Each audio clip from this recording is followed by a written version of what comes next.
Olá a todos, sejam muito bem-vindos ao nosso primeiro episódio do Onquinforma. Meu nome é Janaína Silva, sou especialista de produto na BMR Medical e hoje eu tenho o prazer de estar aqui com uma grande amiga. Eu tenho aqui uma cola do currículo dela, vou ler para não perder nenhum detalhe. O nome dela é Patrícia Zancanella, mestre em Ciências Farmacêuticas, doutora em Química, gerente de qualidade e assuntos regulatórios da BMR Medical. Hoje vocês terão uma aula aqui com amplo conhecimento. Paty, muito obrigada pela sua presença. É um prazer estar aqui hoje, Jana. Que bom. Eu fico muito feliz porque você tem muito a compartilhar conosco. E eu vou começar aqui com uma pergunta que eu escuto muito no campo.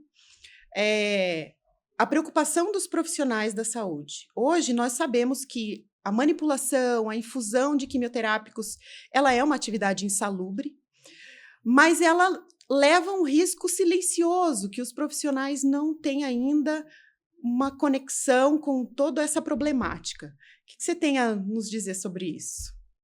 Jana, eu acho que a preocupação é extremamente pertinente. A gente tem várias ações de segurança, de cuidado, tem comportamentos que devem ser seguidos por conta de segurança. Mas a parte dérmica, ela chama a minha atenção. E eu acho que é algo que a gente precisa colocar em pauta, porque na proteção dos equipamentos, dos fluxos e de paramentação, a gente está bem servido. Mas quando a gente fala de tocar os medicamentos, a gente tem exposição dérmica. E aqui é um ponto que vale a gente dar um pouquinho mais de atenção. Com certeza. Esses dias eu estava lendo alguns estudos que falavam muito sobre isso, né? Sobre a absorção cutânea, o quanto ela também é perigosa, mas ainda subestimada pelos profissionais da saúde, que a gente precisa colocar isso em pauta aí todos os dias, né? Especialmente se a gente considerar que é algo que está diretamente em contato, porque quando você pensa em inalação, você tem cabine de segurança biológica, você tem protetor respiratório. Agora, quando a gente fala de manuseio, é a mão diretamente no medicamento na sua forma mais perigosa possível. Sim. Então, para oncologia, a absorção cutânea é algo que merece a nossa atenção e o nosso cuidado. Perfeito. Eu tenho uma pergunta aqui, Paty, que eu trouxe justamente para a gente discutir um pouco sobre isso, com base no Instituto Nacional de Segurança de Saúde Ocupacional dos Estados Unidos, né, o NIOSH. Quais evidências clínicas e quais são os impactos agudos ou até a longo prazo que essa exposição pode trazer para nós? O que eles trazem? Jana, eu até gosto de começar pelo mais grave. Então, o que de pior que pode acontecer? Então, claramente, a gente tem uma associação comprovada entre exposição ocupacional a medicamentos antineoplásicos e desenvolvimento de diferentes patologias, até mesmo de neoplasias. Agora, isso é o último ponto da linha, né? A consequência mais grave possível. Por outro lado, existem sinais no dia a dia que não necessariamente são específicos. Então, aí a gente pode até não perceber a relação causa-efeito e ter esses sintomas derivados de uma exposição ocupacional e não necessariamente ter clareza de qual é a causa para aquele efeito. Então, os mais diversos e até inespecíficos, dor de cabeça, tontura, alterações de exames, esse tipo de coisa pode acontecer sim. E é complexo quando a gente pensa, né, Paty, sobre a nossa carreira, né? Quanto tempo os profissionais de saúde permanecem na oncologia fazendo as mesmas atividades e sendo expostos a riscos e não pensam nesse tempo todo, né? Ao longo da carreira, são muitos anos de exposição. E exatamente por isso que todo cuidado é pouco. Então, todas as ações que forem disponibilizadas, tanto de recurso técnico, de estrutura física, equipamento ou EPI, ou equipamento de proteção individual, a gente precisa usar exatamente porque não tem como a gente saber qual vai ser a consequência para cada pessoa. A gente sabe qual pode ser a consequência, mas eu não sei o que pode acontecer comigo. Então, quais são os recursos que eu posso usar para eu me proteger, exatamente considerando essa exposição que é diária e pode acontecer contínua, né? Por um longo período. Exatamente. Sem dúvida. A gente tem que pensar, então, eu preciso fechar todas as portas. Quando a gente pensa em risco, o conceito é muito mais relacionado com o mais baixo possível. Tanto que são medidas aditivas. Tem estrutura física, tem equipamento, tem fluxo e tem o comportamento profissional e tem os equipamentos de proteção individual. Então, como que a gente vai escolher que um é mais importante do que o outro? Sim. Como que a gente vai olhar para aquilo e dizer, puxa, se eu realmente tenho clareza do risco, é muito quase inconsequente se eu não tomar todo o cuidado que eu posso tomar com relação à minha saúde. Perfeito. Paty, a gente falou de alguns riscos, né? Risco respiratório, exposição dérmica. E, no meu ponto de vista, a exposição dérmica está muito relacionado a luvas, né? O nosso EPI. Como é que surgiu essa necessidade e, principalmente, como é que a gente se protege em relação a essa exposição? Luva é um assunto muito legal no Brasil hoje, Jana, porque é recente uma certa mudança na legislação. Mas de onde que surgiu? O começo foi na Vigilância Sanitária do Paraná. Então, no Paraná, em inspeções lá na década de 90, em torno de 1998, quando o pessoal da Vigilância foi fazer inspeção em hospital, eles receberam queixas de falta de integridade física de luva. Então, como que a gente vai proteger o profissional se ele está usando uma luva furada? Certo. Então, acontece assim, um número muito grande de casos desse estilo e esse alerta foi acendido. E como a Vigilância Sanitária do Paraná tem uma atuação muito forte, muito técnica, esse assunto subiu para a Anvisa. E nesse contexto foi feito um método de controle de qualidade de luva no Brasil através de um processo regulatório muito bem estabelecido. Então, o que isso significa? Quando a gente fala de processo regulatório, hoje as luvas para proteção biológica, tá? Por enquanto a gente está falando de proteção biológica. As luvas, elas precisam de 3 etapas de um processo regulatório. Então, são 3 documentos que garantem a qualidade daquela luva para proteção biológica. Qualquer luva vai precisar passar por o que a gente chama de certificação compulsória. Depois disso, por um CA, que é o Certificado de Aprovação do Ministério do Trabalho e do Emprego, e depois disso ainda precisa de uma etapa de notificação à Anvisa. Certo. O que acontece aqui no meio? Na primeira etapa, que é a certificação compulsória, existe uma norma técnica que diz quais testes devem ser aplicados a qualquer tipo de luva para proteção biológica. Como é só proteção biológica, por exemplo, por enquanto, esses testes, eles são basicamente de integridade física. Então, vai ver se tem furo, vai avaliar a espessura, dimensão e vai fazer teste de ruptura e alongamento. Ponto. Certo. Quando você tem integridade física, neste cenário, você consegue ter a garantia da proteção biológica, mas não da proteção química. Que é nosso grande problema na oncologia. Exatamente, esse é o ponto. Então, isso que é interessante a gente considerar aqui. O cenário regulatório de luva no Brasil hoje, ele está muito mais robusto do que já foi em outras épocas, porque são 3 etapas de verificação. Então, a primeira etapa é Inmetro, a segunda etapa é Ministério do Trabalho e do Emprego, para depois passar por Anvisa. Mas tudo isso focado em risco biológico. Para o risco químico, essas luvas que a gente usa na oncologia, elas precisam de um requisito muito mais singular. Sem dúvida. E isso, assim, é um tema que se discute no exterior. É uma preocupação muito grande que tem lá fora e que aqui no Brasil a gente não vê, mas isso significa que a gente tem uma falsa sensação de segurança.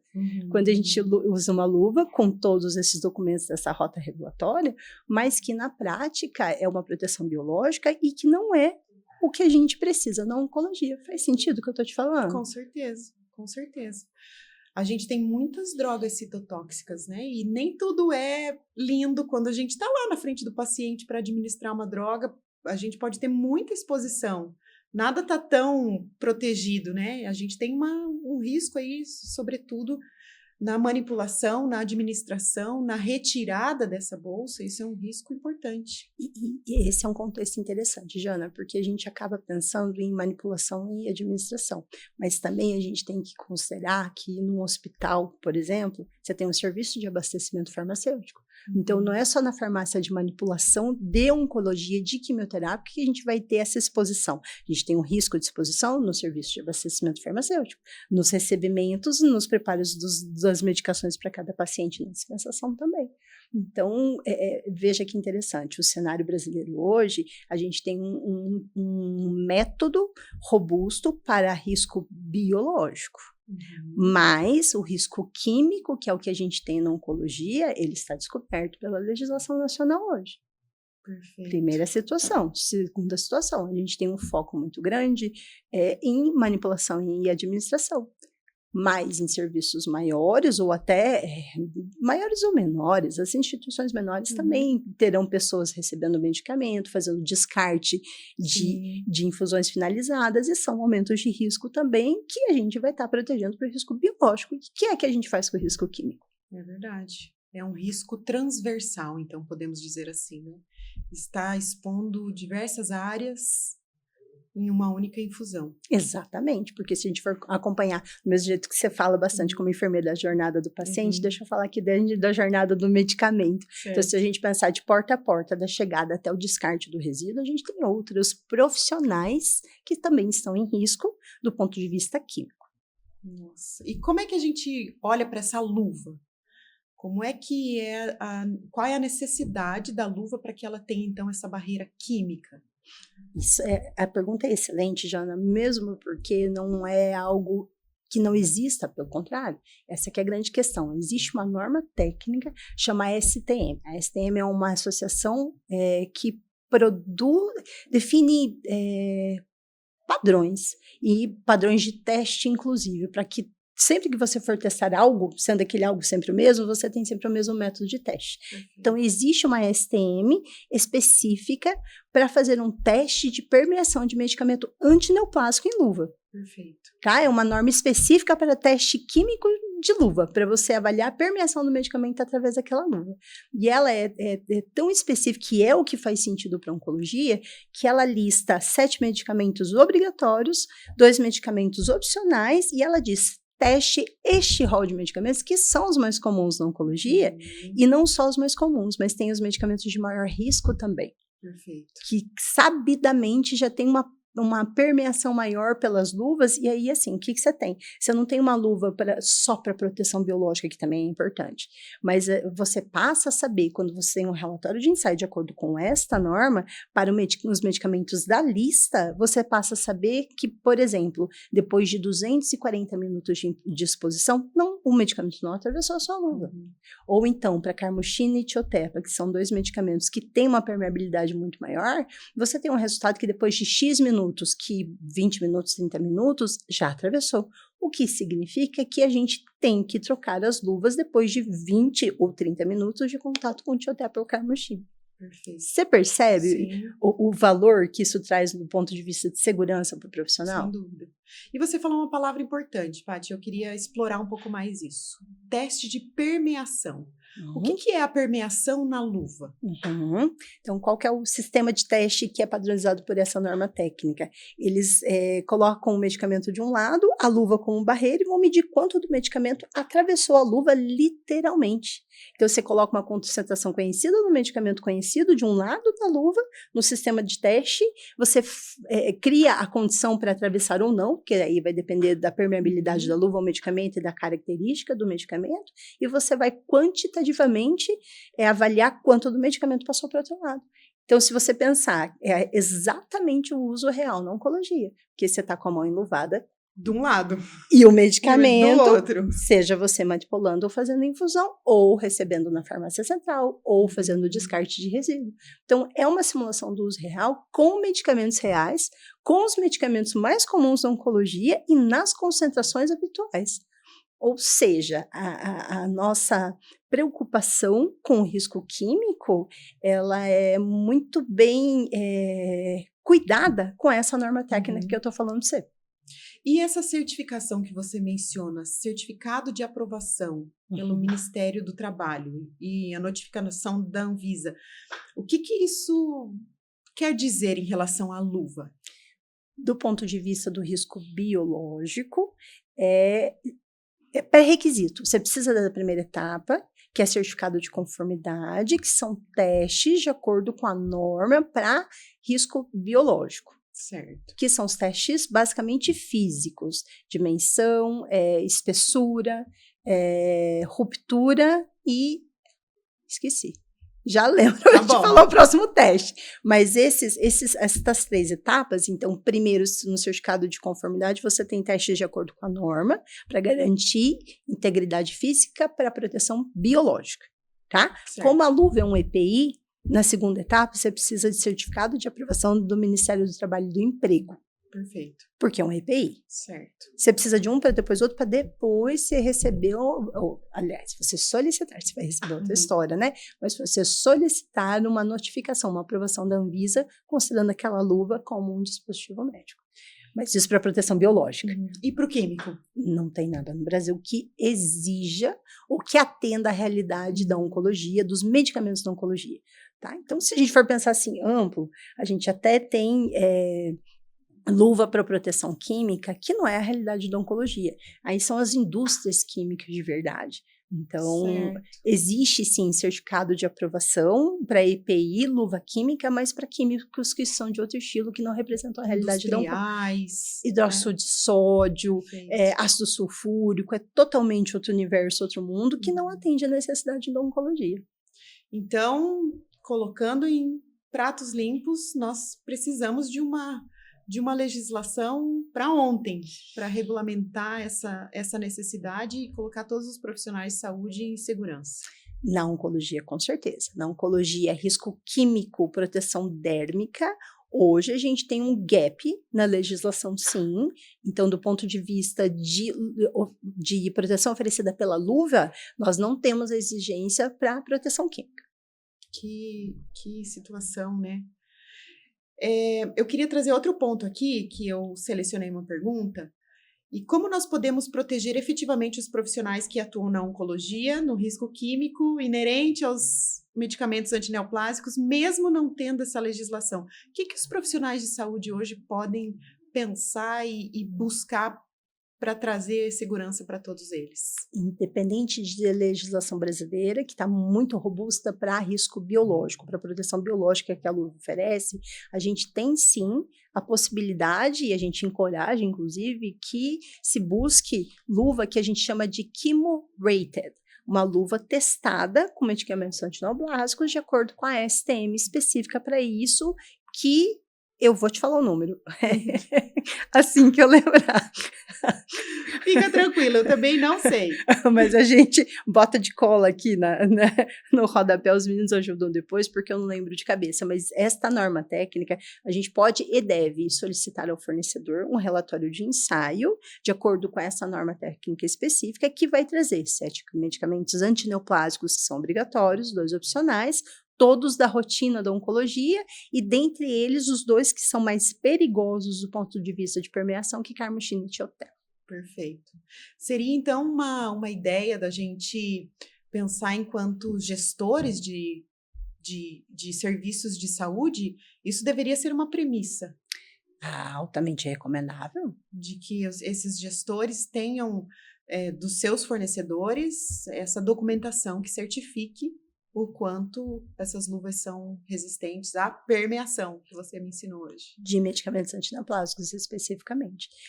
Essa é a preocupação, Jana. A gente usa uma luva e a gente acha que está seguro. Então, por exemplo, para oncologia, as luvas de PVC, elas são mais veneno do que remédio.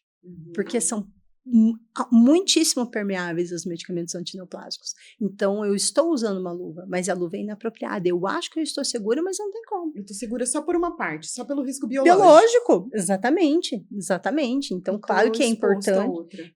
Ponto. No risco biológico, ele é importante, mas no risco do medicamento, no risco químico, minha perspectiva é ter câncer também.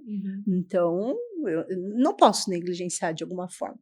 Então, por isso que é importante a gente ter essa clareza, não só do risco, mas também que existem ações de mitigação disponíveis, que existem luvas apropriadas para proteger o profissional do risco químico. Eu recebi aqui da produção a STM D6978. Ainda bem que a produção está atenta. Aí tá atenta. todo mundo prestando atenção. De uma forma simples, Paty, o que esta norma, a STM D6978, avalia na segurança? Você falou já um pouco sobre essas etapas, mas esse método, ele é universal? No mundo inteiro deve ser feito da mesma maneira? Esse é o objetivo de seguir uma norma técnica. Então, é por isso que existem os grupos de norma que a gente usa com mais frequência na indústria, são exatamente as normas ISO 9001, por exemplo, super comum, ISO 17025, para certificação de laboratório de análise.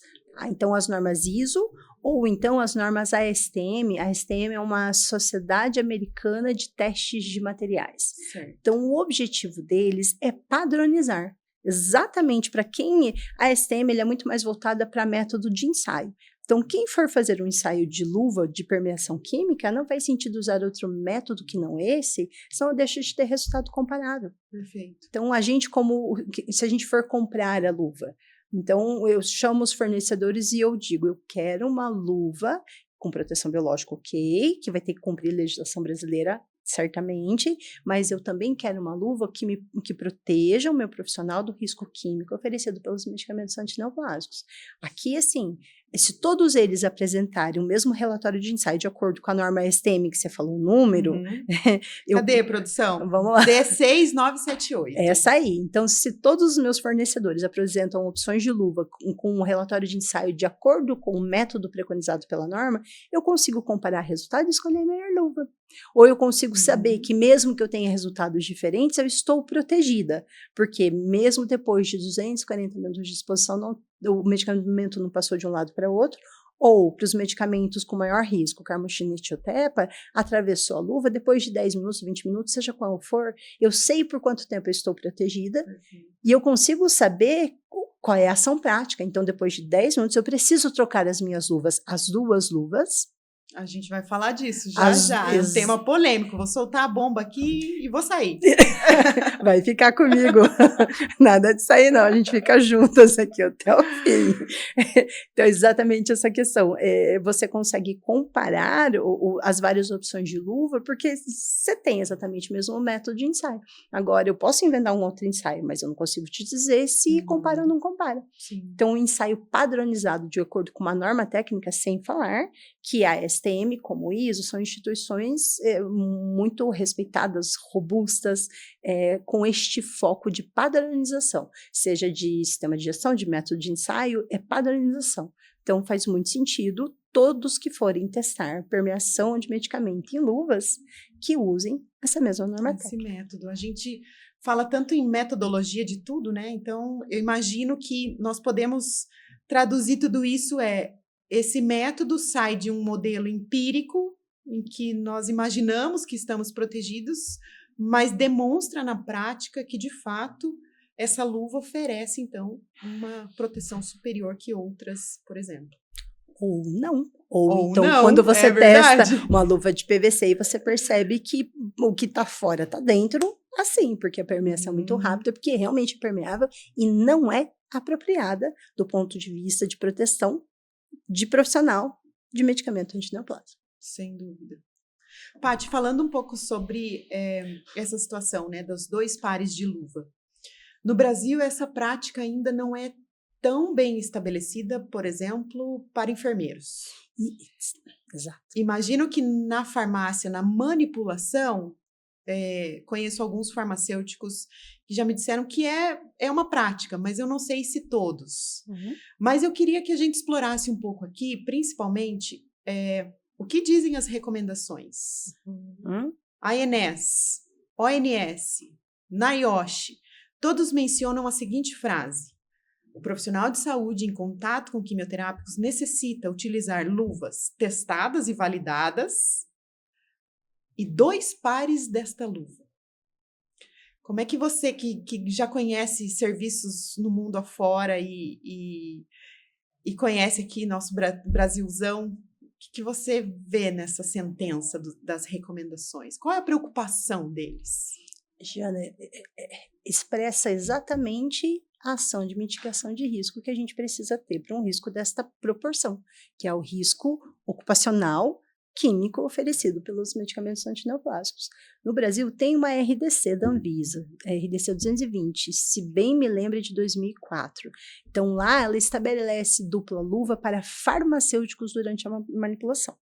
Mas veja, ela já mais velhinha, já faz um certo tempo que está aí. Sim. Então, as referências que você citou, elas são mais recentes, são atualizadas com mais frequência e são unânimes em recomendar dupla luva, também para a infusão, e não só. São aqueles outros profissionais da jornada do medicamento que a gente estava falando, que desde recebimento, armazenamento, dispensação também tem algum nível de contato, porque pensa só comigo, quem tem um não tem nenhum.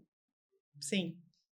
Não é incomum, inclusive, quando se usa dupla luva, a gente ter luvas de cores diferentes. A luva de baixo escura ou colorida, a luva de cima mais clara. Por quê? Se você tiver uma perda de integridade, furou, rasgou e enroscou, você rapidamente identifica para tirar a luva de cima que foi danificada e poder colocar o segundo par e estar segura novamente. Então, mesmo que essas luvas que a gente chama de chemo-rated, que são testadas contra a permeação com os medicamentos antineoplásicos, mesmo que elas tenham um excelente desempenho, um desempenho comprovado, ainda assim, quando você tem duas luvas, essa é a questão que a gente está colocando aqui. Eu imagino, tá? Porque eu não sou autora dos várias referências que você colocou aí, mas meu entendimento é exatamente essa questão de o risco é tão grande que não faz sentido em atividades de risco a gente ter um par de luvas só, considerando que eu sim tenho sempre um risco de perder a integridade daquela luva. Sem considerar que, bem ou mal, temos uma RDC de 2020 que para farmacêutico manipulação fala duplo par de luvas. Perfeito. Me chama a atenção isso porque não é só a luva ser testada, chemo-rated, como você menciona, né? Essas organizações, esses guidelines internacionais, eles mencionam que é obrigatório a utilização de luvas testadas. Exato. Mas o duplo par ainda, que infelizmente aqui no Brasil a gente está longe de chegar nesse patamar para todos os serviços de saúde. Jana, mas o que a gente está fazendo hoje é muito importante nesse sentido, porque é uma questão de consciência. O feliz é o ignorante em alguma proporção, existem brincadeiras nesse sentido, porque enquanto você não conhece o risco, você se contenta com uma luva, ou você se contenta com uma luva que não necessariamente tem o seu desempenho comprovado para o risco que você está enfrentando no seu dia a dia. Então, o que a gente está fazendo hoje, colocando luz sobre essa situação, expondo esse cenário, é para contribuir exatamente nesse sentido, para que tenhamos consciência, nós profissionais de saúde da oncologia, qual é o risco que está permeando o nosso dia a dia de trabalho. Perfeito. Imaginando de novo, vou puxar a carreira, né? Porque isso me chama muita atenção. Imaginando uma carreira de 30 anos de um profissional dentro da oncologia, se ao longo dessa carreira, se ele está exposto todos os dias a um pouco de quimioterápicos, certamente no futuro, né, ele terá algum impacto na sua saúde. A gente precisa cuidar hoje. Sem dúvida. A gente precisa cuidar hoje, amanhã, depois e durante todos esses 30 anos. Sem dúvida. Eu queria que a gente já está partindo para o fechamento do nosso podcast.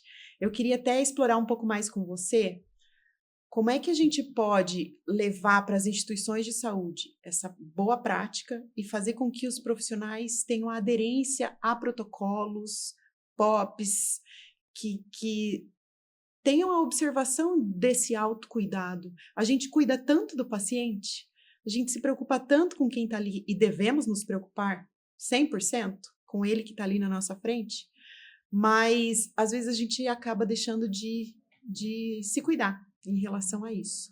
Qual a importância que você vê hoje nos protocolos das instituições de saúde?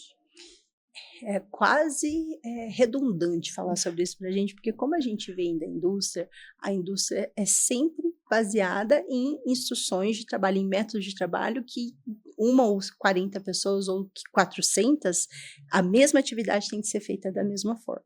Então, essa questão de protocolos, de procedimentos, de seguir o que é correto, para a gente é arroz com feijão, é o mínimo necessário do dia a dia. Especialmente para mim, como eu sou da gestão da qualidade, o ciclo do PDCA, né? Planejar, plan do check it, planejar, fazer, checar e agir. E o tempo todo a gente está escrevendo o procedimento, executando, vendo o que pode melhorar e retroalimentando aquele sistema.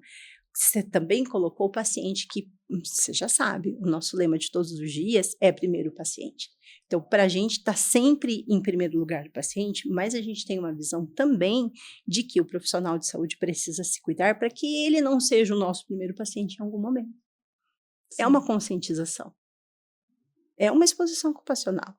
A gente tem essa consciência, mas as nossas atitudes seguras, nossas escolhas e comportamentos de segurança têm que refletir essa nossa consciência. Eu entendo como individual, é do profissional ter essa consciência e ter um comportamento seguro e usar os seus EPIs e usar o fluxo de trabalho a seu favor, mas também a gente precisa do recurso da máscara certa, do avental certo, da luva certa, das luvas Chemo-Rated, que são uma peça do quebra-cabeça. Várias outras, mas uma peça bastante importante pelo tipo de exposição. E, Joana, é legal que a gente falou de avental, porque o avental também deve ser testado quanto à permeação com a mesma norma técnica que se testam as luvas. Uau! Para oncologia também. Perfeito. Então, são os vários recursos de mitigação de risco para proteger a saúde desse profissional. É o que a gente volta naquela primeira frase que eu disse. Precisamos fechar todas as portas da exposição. Então, a gente tem aí uma missão importante para o cenário da oncologia no Brasil, dessa proteção contra o risco ocupacional para profissionais de saúde que estão aí todos os dias cuidando muito bem de pacientes, mas que muitas vezes acabam estando em risco aí nas suas ações. Por isso a consciência é essencial e por isso é muito bom estar aqui com você hoje. Que bom. Paty, eu quero agradecer demais a sua presença aqui, compartilhar todo o seu conhecimento. Quero agradecer a assistência de todos vocês. Permaneçam conosco, teremos aí novos episódios. Fiquem atentos. Até mais. Obrigada, Jane. Obrigada.